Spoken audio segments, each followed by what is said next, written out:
જેમ બે ફ્રેન્ડ સવારમાં ઉઠી નાહી ધોઈ અને નાસ્તો પણ બનાવી દીધો. નાસ્તો કરી અને પછી આ ઝાડવાને પણ અમે નવડાવી દીધા અને પછી હું બધું જ કામ પતાવી થઈ ગઈ રેડી અને મારે જવાનું હતું હોસ્પિટલે અને ફટાફટ રેડી થઈ અને અમે આવી ગયા હોસ્પિટલ. લીપ બોલાવી અને ફટાફટ અમે આવી ગયા મારી મંજિલ પર અને થોડું ઘણું કામ પણ પતાવવાનું હતું એટલે ફટાફટ પતાવી અને પછી એક પેશન્ટનું સીઝર લેવાનું હતું એ પણ તૈયારી કરવાની હતી. એટલે પેશન્ટ ઇન્જેક્શન આપી અને બધી તૈયારી કરી અને અમે બેબી ટ્રે પણ બનાવી દીધી અને પછી મેં તો મારું કામ પણ સંભાળી લીધું અને મેં ટોલી બનાવવાની તૈયારી કરી અને મેં મારા શસ્ત્રો પણ લઈ લીધા અને બસ પછી તો થોડી વાર થઈ અને પેશન્ટનું ઓપરેશન પણ પતી ગયું અને ફટાફટ અમે પેશન્ટને શિફ્ટ કરી દીધું બેડ પર અને જોયું ત્યાં તો બપોર પણ થઈ ગઈ હતી એટલે ભૂખ પણ લાગી હતી. ફટાફટ મેં આવી અને જમવા બનાવવાની તૈયારી કરી અને પનીરનું શાક બનાવ્યું અને રોટલી બનાવી દીધી અને જમી અને પછી મેં થોડી વાર ઊંઘી ગઈ અને જોયું તો 5 પણ વાગી ગયા હતા. એટલે ફરી પાછા અમે આવી ગયા હોસ્પિટલે.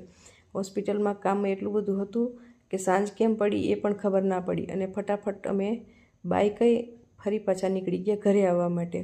અને આજે તો થાકી ગઈ હતી એટલે અમારે બહાર જમવા જવાનો પ્લાન હતો એટલે અમે આવી ગયા હોટલમાં જમવા માટે. ઓર્ડર પણ આપી દીધો હતો અને થોડી વાર થઈ ત્યાં સુધીમાં તો અમારો ઓર્ડર પણ આવી ગયો.